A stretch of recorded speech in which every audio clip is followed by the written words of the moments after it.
श्रीमद् रामायणम्।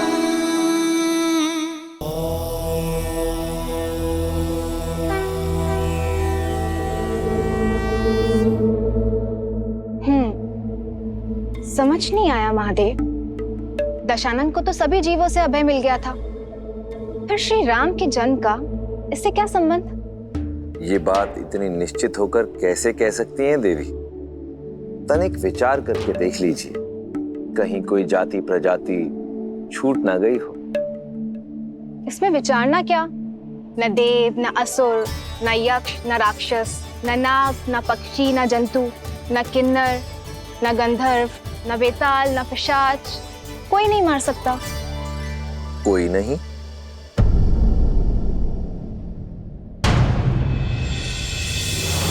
दशानन मनुष्य का नाम लेना तो भूल ही गया। हाँ देवी, स्वयं को महाज्ञानी और महाबलशाली समझने वाले लोग ऐसे ही महत्वपूर्ण वस्तु या व्यक्ति को तुच्छ समझकर उसकी उपेक्षा करते हैं और विशेष अवसर आने पर उसे भूल जाते हैं। दशानन ने भी यही भूल की। मनुष्य को दुर्बल समझकर उसे भूल गया और यही कारण बना भगवान विष्णु का धरती पर मनुष्य रूप में जन्म लेने का। अब तो मैं और भी उत्सुक हूँ श्री राम के जन्म को देखने को, दशानन के इस वरदान के काट को इस संसार में आता देखने को। ऋषि वशिष्ठ ने पुत्र कामेष्टि यज्ञ का परामर्श दिया था ना, उसके विषय में बताइए। हाँ देवी,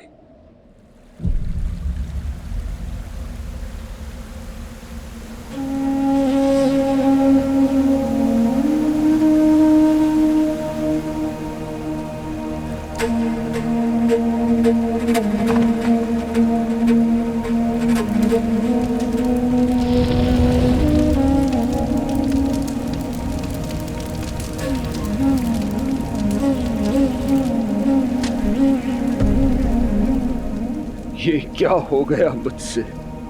ये क्या हो गया? केवल 8 मास का था जब मैंने अपने माता पिता को खो दिया।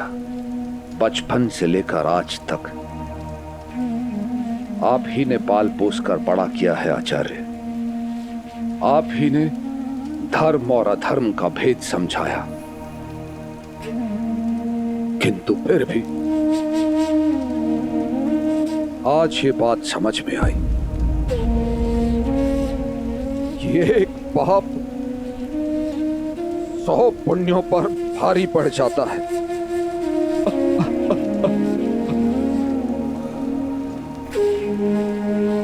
गुरुदेव, भूल मनुष्य से होती है राजन, परंतु आपने क्षमा मांगी अपराध के लिए। अपनी भूल को ना छिपाकर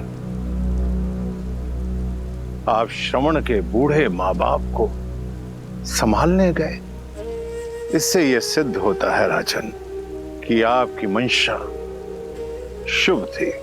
केवल मंशा का शुभ होना ही पर्याप्त नहीं, मंशा के साथ साथ मार्ग भी शुभ होना चाहिए। गुरुदेव, मैंने रघुकुल और अयोध्या के सिंहासन को लज्जित किया है। आशा मत खोइए राजन। अब निराशा के अतिरिक्त शेष ही क्या है गुरुदेव? रघुवंश को उसका वंशज नहीं दे पाया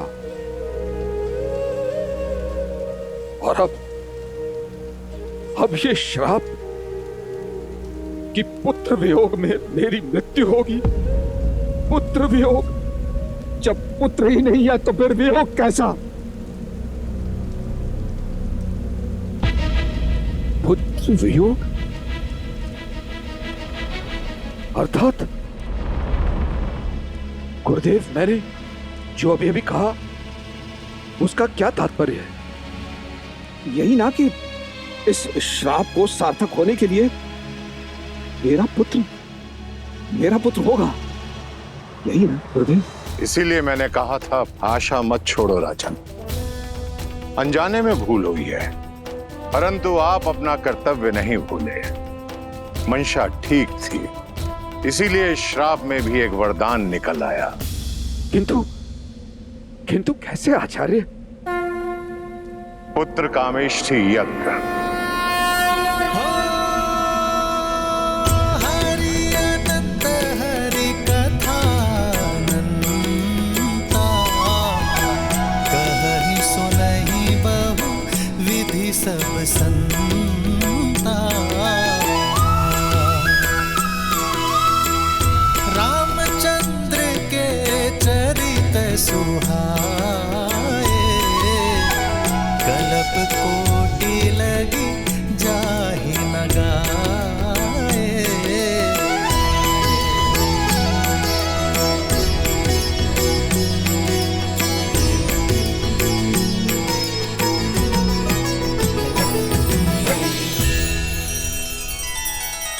श्री रामचंद्र कृपालु भजु मन हरण भव भय दारुणम्।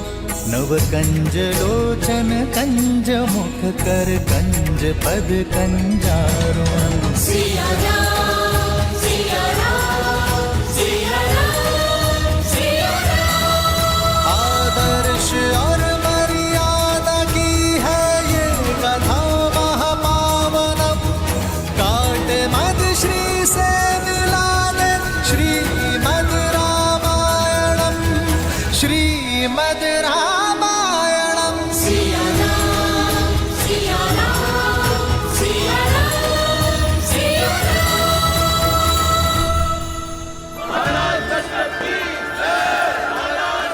गुरु वशिष्ठ के आदेश से राजा दशरथ ने अपने जमाता ऋषि श्रृंग को यह यज्ञ करने के लिए कहा। समस्त अयोध्या नगरी उत्साह से सज रही थी और स्वयं राजा दशरथ अपने जमाता ऋषि श्रृंग को पूरी श्रद्धा और सत्कार के साथ यज्ञशाला की ओर ले आए।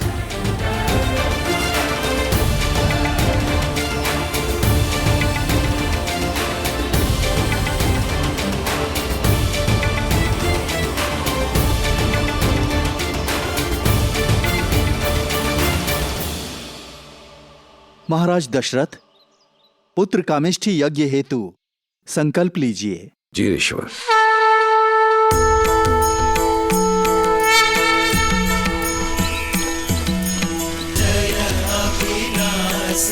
सब घटवासी व्यापक परमानंदा। जय जय अविनाशी सब घटवासी व्यापक परमानंदा। अभिगत गोतीतम चरित पुनीतम माया रहित मुकुंदा। जिहिलाहि विरागी अति अनुरागी विगत मोह मुनि वृंदा। इसी वासर ध्यावहि गुण गण गावहि जयति सच्चिदानंदा। अब और प्रतीक्षा मत करवाओ नाथ, पधारो।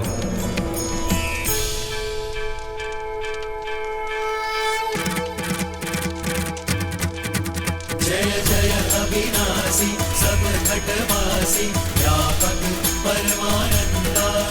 जय जय अविनाशी सब घटवासी व्यापक परमानंदा।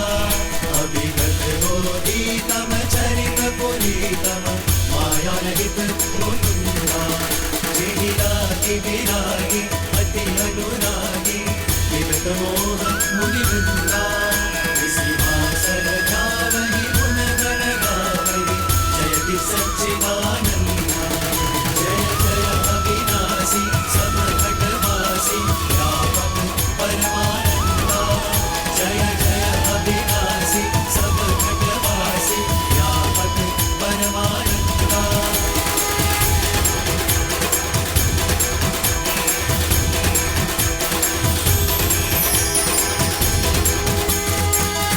जागिए प्रभु, जागिए।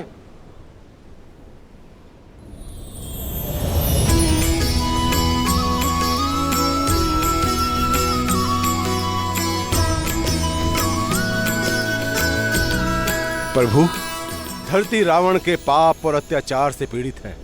संतों और सज्जनों का जीवन कष्टमयी है। मैं स्वयं अपने दिए गए वरदान के कारण विवश हूं। अब आपको ही संतुलन लाना होगा। अब आप ही तारणहार हैं। सिद्धलक्ष्मी परालक्ष्मी लक्ष्यलक्ष्मी नमोस्तुते महालक्ष्मी नमः। रावण के पाप का गढ़ भर चुका है। ऋषि और सज्जनों के भयमुक्त होने का समय आ गया है। मैं शीघ्र ही पावन नगरी अयोध्या में मानव रूप में अवतार लूंगा। नारायण नारायण।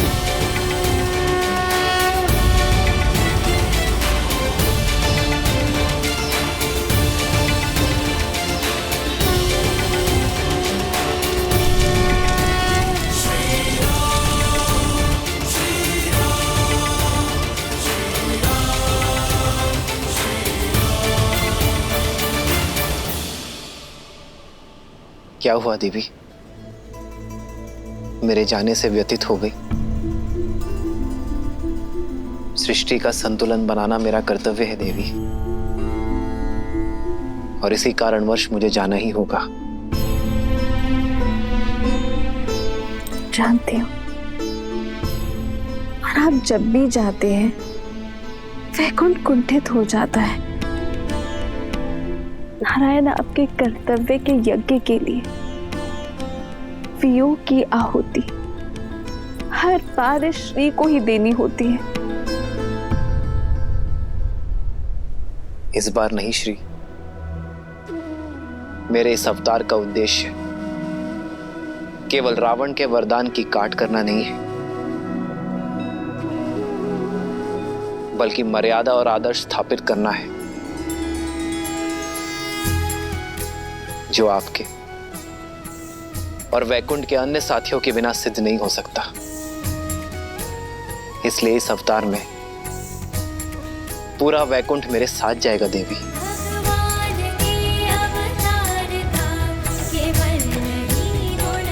और आप मेरी प्रतिछाया होंगी, क्योंकि अपनी श्री के बिना इस विष्णु का कोई अस्तित्व नहीं है देवी। वैसे ही सीता के बिना राम भी अधूरा होगा देवी।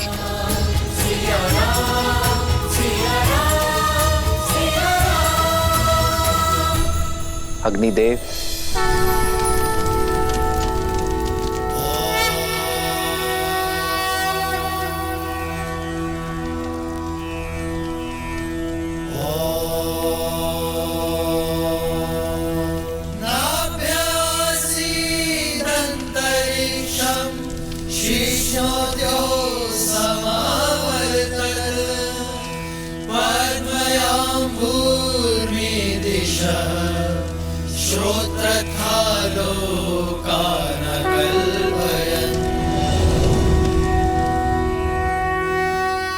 पुत्र कामेष्टि यज्ञ सफल हुआ महाराज दशरथ।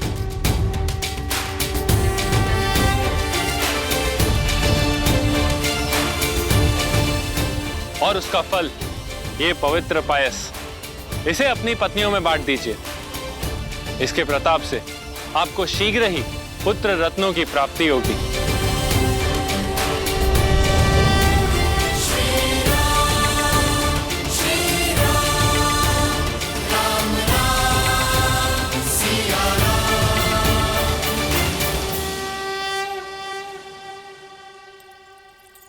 कौशल्या,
महाराज, क्या मैं पायस का एक भाग सुमित्रा को दे सकती हूँ? ओह, ये भूल भला मुझसे कैसे हो गई?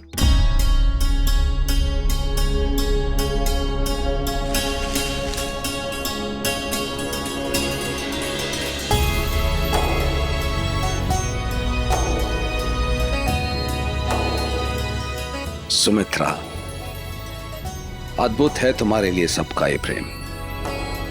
यहां कौशल्या ने मुझे मेरी भूल स्मरण करा दी और कैकेयी ने तुम्हारे अधिकार के लिए अनुमति भी नहीं मांगी। अनुमति किस बात की? इस पायस पे सबसे अधिक अधिकार सुमित्रा का है, क्योंकि वो हम सबसे छोटी है। क्यों कौशल्या दीदी?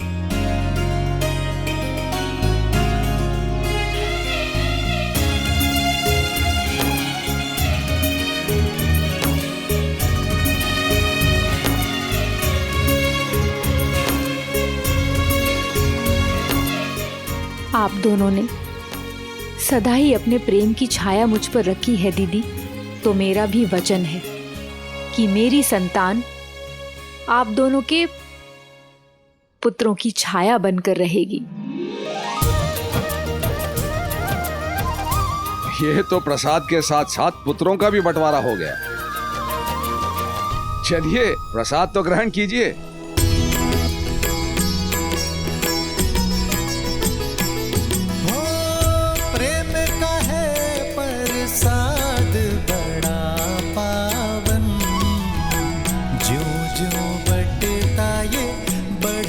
सौभागन त्याग सुमित्रा का बन दो गुना लौटा, झोली भरे बदन आदर करे छोटा। महाराज दशरथ, इस प्रसाद के 4 भाग हुए हैं, इसलिए आपको 4 पुत्र रत्नों की प्राप्ति होगी।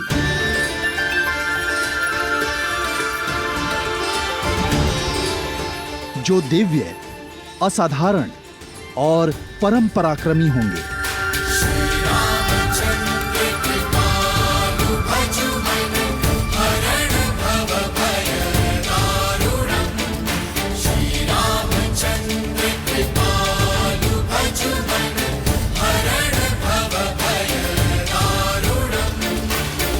आनंद आ गया।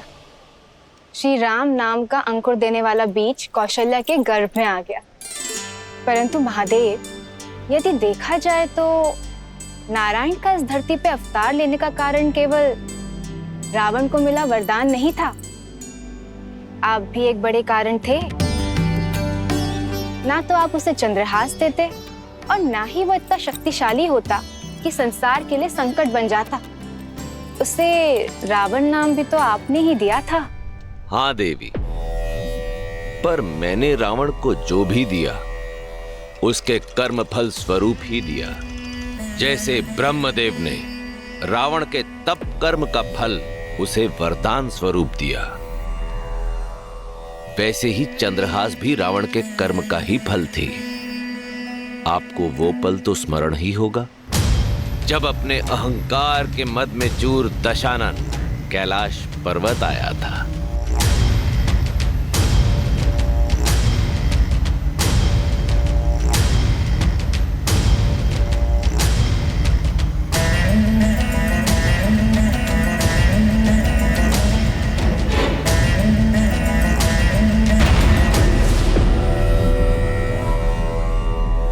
पुष्पक अचानक रुक क्यों गया?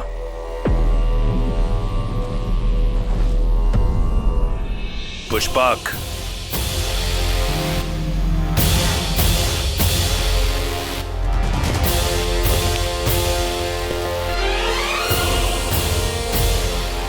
ए बैल रूपी बहरूपिए, मेरा विमान रुक गया। क्यों? क्योंकि इस स्थान से और इसके स्वामी से कोई पार नहीं पा सकता। संसार के स्वामी शिव का घर कैलाश है ये। ओ, तो यह है कैलाश। शिव, कहाँ हो? देवताओं पर विजय पाने के बाद तुम ही मेरा लक्ष्य थे। बहुत कर लिया तुमने संसार को भ्रमित। अब इस संसार में मैं ही सबसे शक्तिशाली हूं और संसार की हर श्रेष्ठ वस्तु पर अब मेरा अधिकार है। इसलिए मेरी शरण में आ जाओ। मैं स्वयं ही कैलाश को उखाड़कर लंका ले जाऊंगा। तुम मुझे रोकोगे? तुम हो कौन? नंदी, शिव का गण, कैलाश का रक्षक।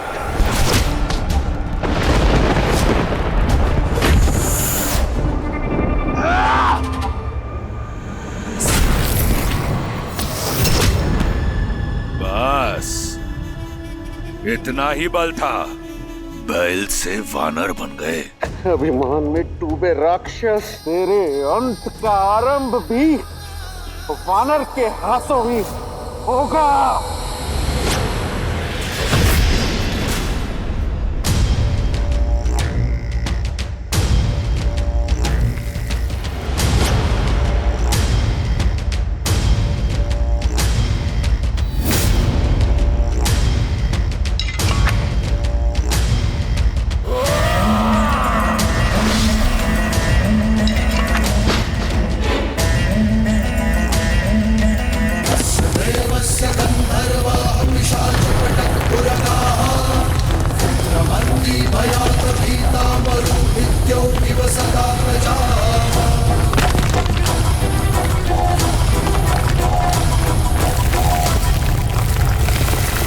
अब देवों का देव भी लंका में रहेगा, मेरी कृपा में।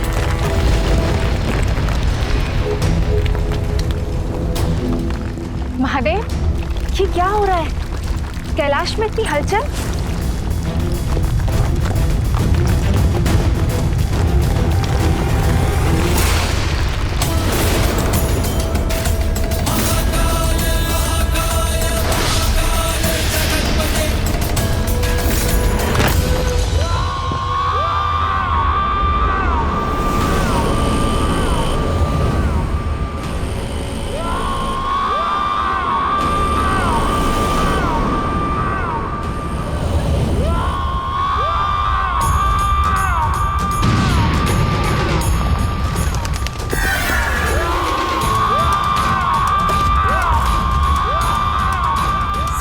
ये किसकी पुकार है?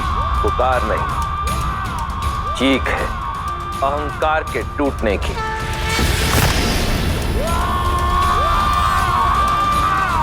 महादेव, कौन है ये? इसकी रुधन से मेरे कानों में पीड़ा हो रही है। रोकिए इसे। महादेव, मुझे मेरी भूल समझ आ गई। मेरा अहंकार टूट गया। दर्शन दीजिए महादेव, दर्शन दीजिए।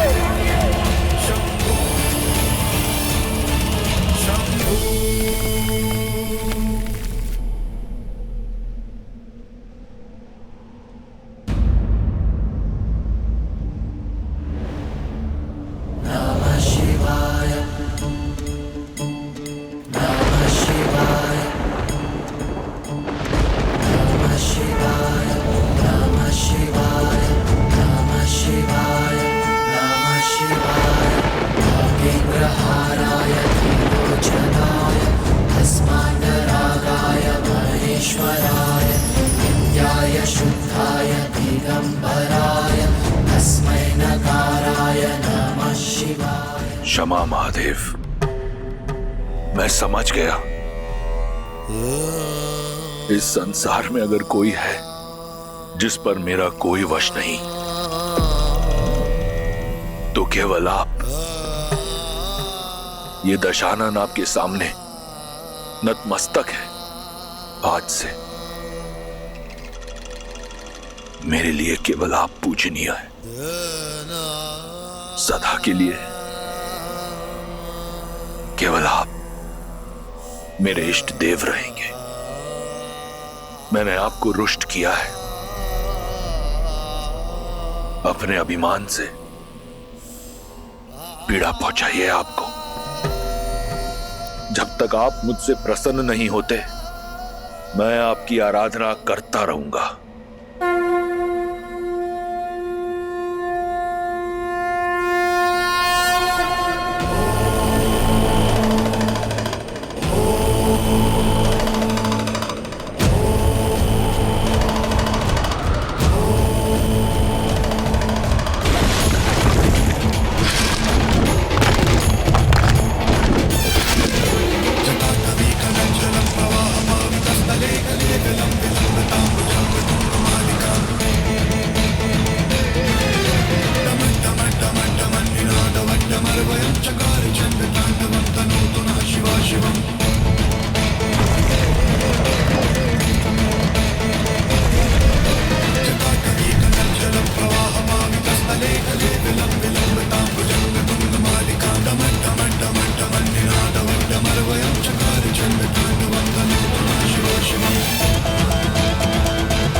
तुम्हारी भक्ति, ज्ञान, इस मंत्र के उच्चारण और इसकी रचना से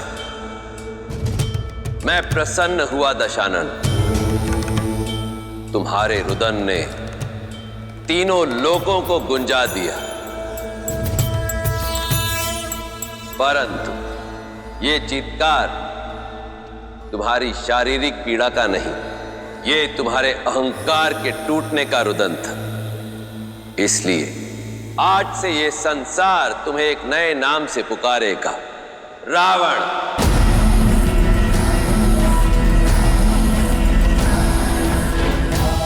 वो जिसके रुदन ने तीनों लोकों को गुंजा दिया और तुम्हारे द्वारा रचित इस स्रोत को संसार रावण स्रोत के नाम से जानेगा।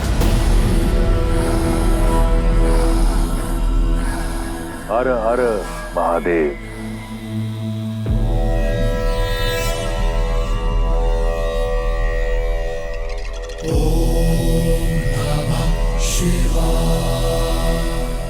महादेव, मैं सदैव आपका भक्त रहूंगा, परंतु क्या रावण? मेरे रुदान से प्रभावित होकर आपने मुझे रावण नाम दिया, तो क्या मेरी भक्ति से प्रसन्न होकर कुछ नहीं देंगे? आज से केवल आप मेरे इष्ट हैं, मैं किसी और की पूजा अर्चना नहीं करूंगा।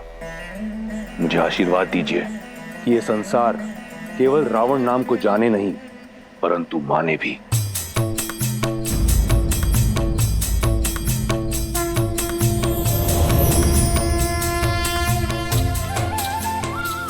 ये दिव्य खड्ग चंद्रहास है, ये अजय है रावण। तुम्हारी भक्ति के कर्म फल स्वरूप मैं ये तुम्हें देता हूं।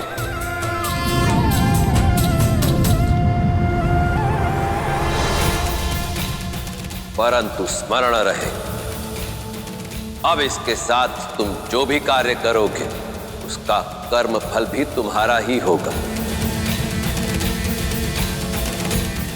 अब ये तुम पर निर्भर करता है रावण कि तुम इसके साथ पुण्य की फसल काटते हो या पाप की।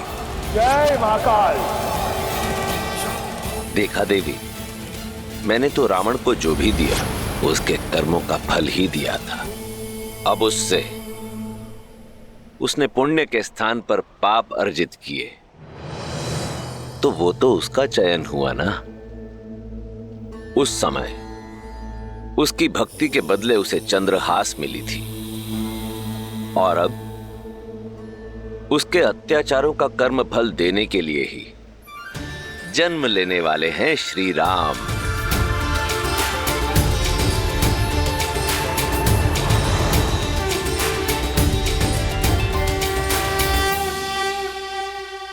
आर्य, पता नहीं ऐसा क्यों लगता है कि मेरे गर्भ में पल रही संतान का मुख मेरे महाविष्णु जैसा है। इसमें कोई संदेह नहीं कि आप जैसे पवित्र मन वाली मां को स्वयं ईश्वर भी मां कह के पुकारने में गर्वित होंगे।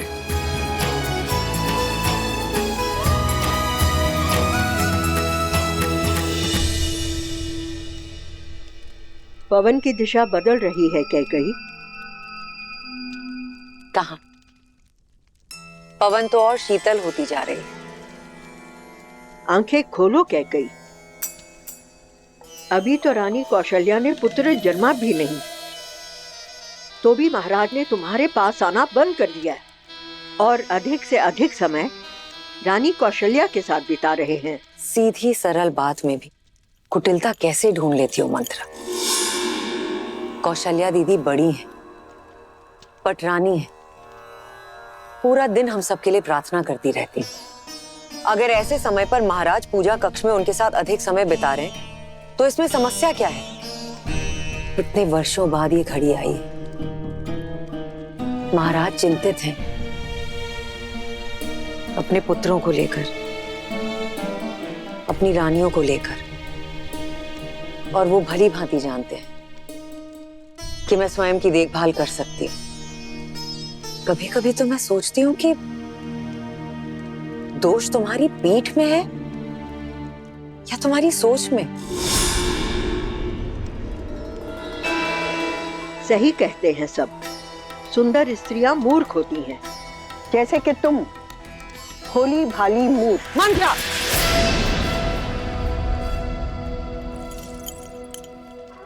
क्या मैंने तुमसे परामर्श मांगा? कैकेयी, मैंने तुम्हें परामर्श दिया क्योंकि ये मेरा कर्तव्य है। कैकेयी, मैं तुम्हारे साथ हूँ क्योंकि मैं तुम्हें संभालना चाहती हूँ, तुम्हारे हित के बारे में सोचती हूँ, पर तुम्हें मेरी बात समझ में नहीं आती। मुझे लगता है तुम्हारे पिता अश्वपति से बात करनी होगी। दशरथ ने उन्हें दिया हुआ वचन।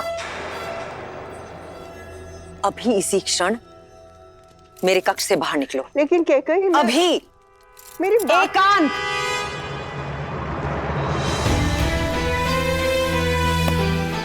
प्रणाम महाराज।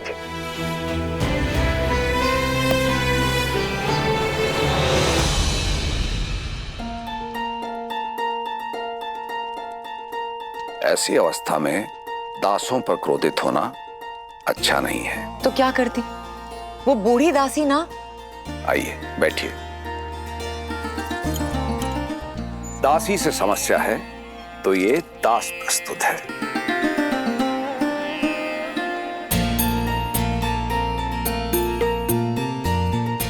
कैसा है मेरा पुत्र?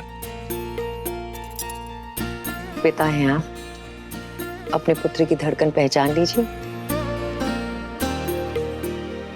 मेरे पुत्र का हृदय अपने बड़े भाई के लिए धड़क रहा है। अच्छा, तो कौशल्या दीदी की संतान का हृदय किसके लिए धड़क रहा है?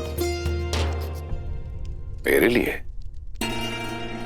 अद्भुत। किसी का हृदय भाई के लिए धड़क रहा है और किसी का अपने पिता के लिए। और हम बेचारी माताओं का क्या? हमारे लिए किसका हृदय धड़के? इस दास का।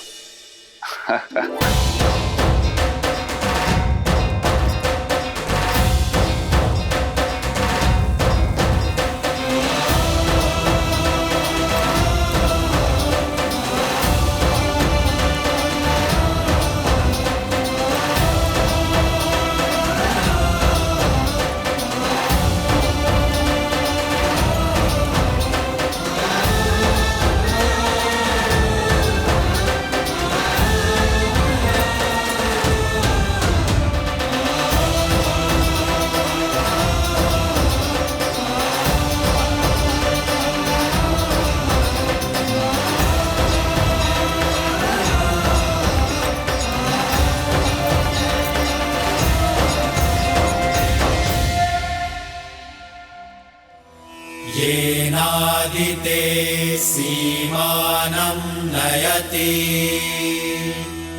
प्रजापतिर्महते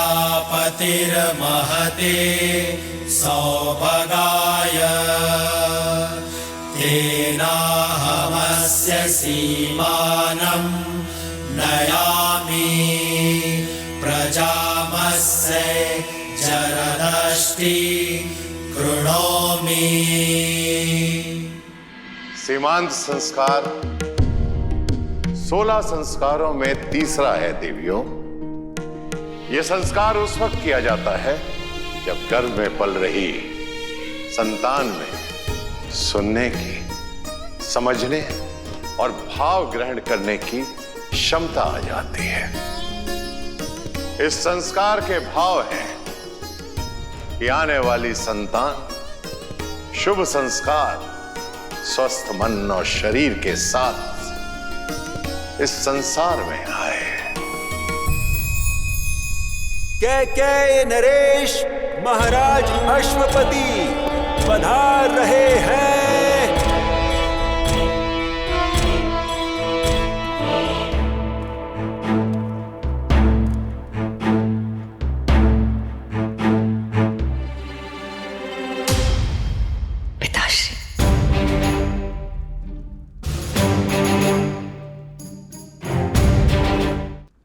प्रणाम महाराज अश्वपति, पधारिए।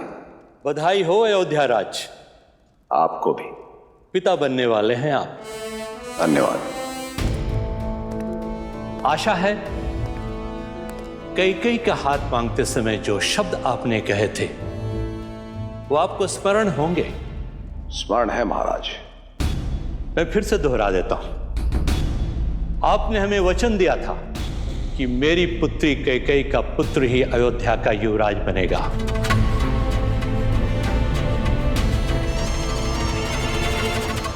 परंतु आपकी तीनों ही रानियां एक साथ गर्भवती हैं। ऐसे में कहा नहीं जा सकता कि आपकी तीनों रानियों में से कौन सी रानी आपके ज्येष्ठ पुत्र को जन्म देगी, जो अयोध्या के नीति अनुसार युवराज बनेगा। ऐसे में यदि मेरी पुत्री ने आपके ज्येष्ठ पुत्र को जन्म नहीं दिया तो आप अपना वचन भूल मत जाइएगा।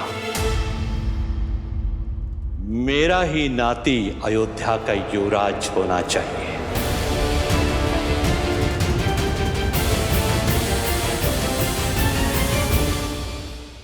रघुकुल में वचन तोड़ने की प्रथा नहीं है पिताश्री।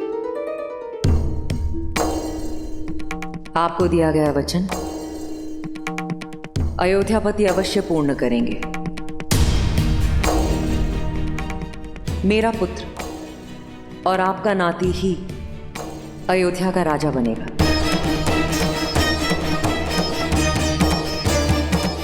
चाहे वो मेरी कोख से जन्मे या किसी और की।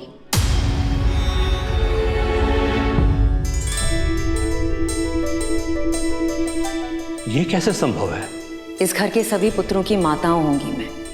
उसके नाते सारे राजकुमार आपके नाती हुए तो फिर आपका वचन कैसे भंग हुआ?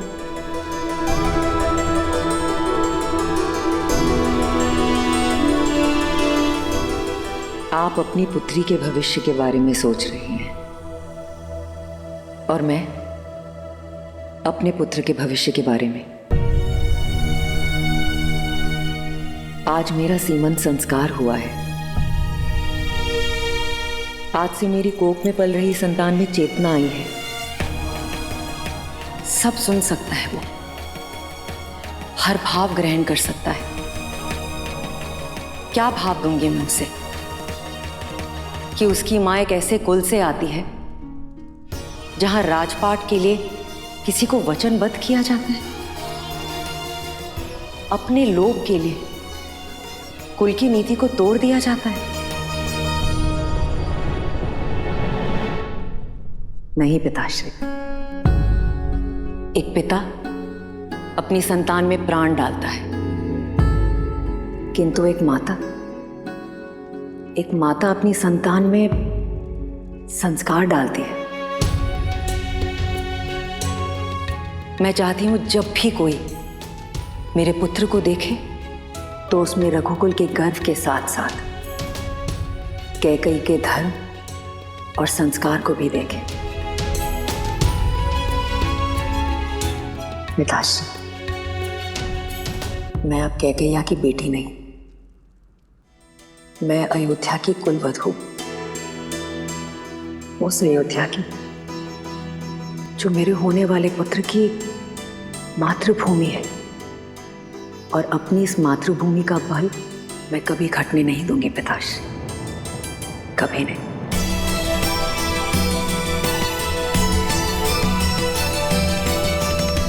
आज मेरी पुत्री बड़ी हो गई है। गर्व है मुझे कि आज मैं एक ऐसी पुत्री का पिता हूं जिसने अपने पति का मन पढ़ा और अपने ससुराल की मर्यादा को रखने के लिए इतना निस्वार्थ निर्णय लिया। मैं पुत्री किसकी हूं? मेरी। और तुम्हारा पुत्र भी तुम्हारी ही भांति सदा निस्वार्थ रहेगा और धर्म के मार्ग पर चलेगा। कैकेयी,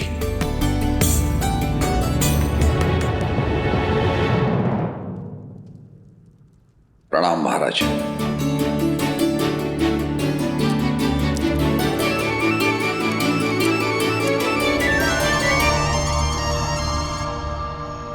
कैकेयी,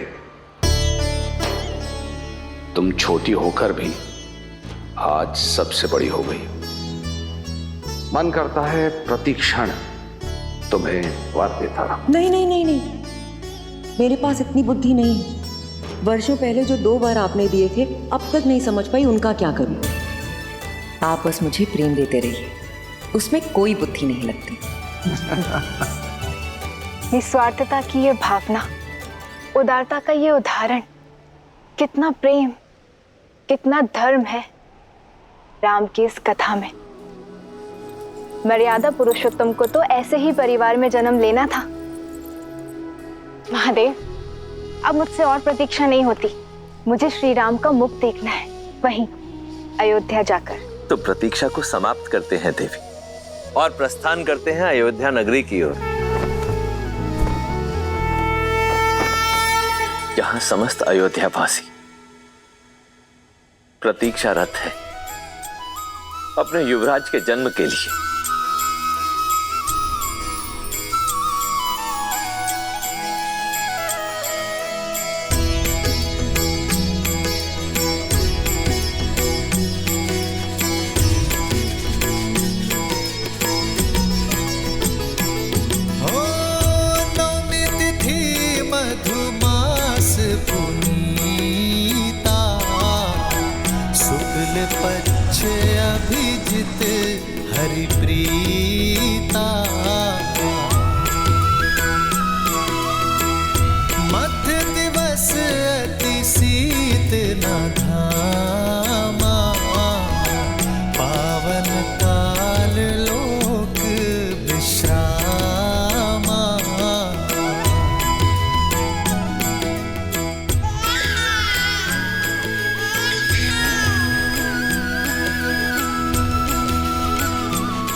महाराज, बधाई हो, दशरथ नंदन आए हैं।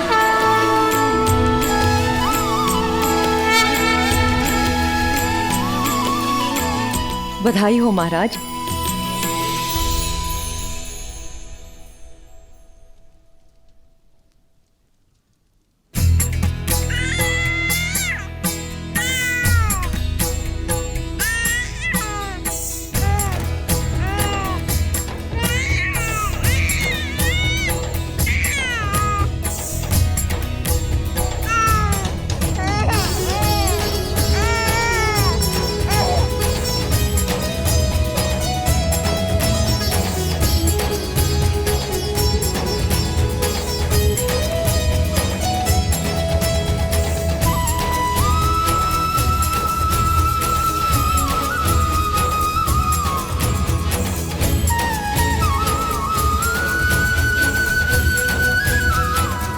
मेरा पुत्र, मेरा प्रिय पुत्र।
अयोध्या के युवराज की, अयोध्या के युवराज की, अयोध्या के युवराज की, अयोध्या के युवराज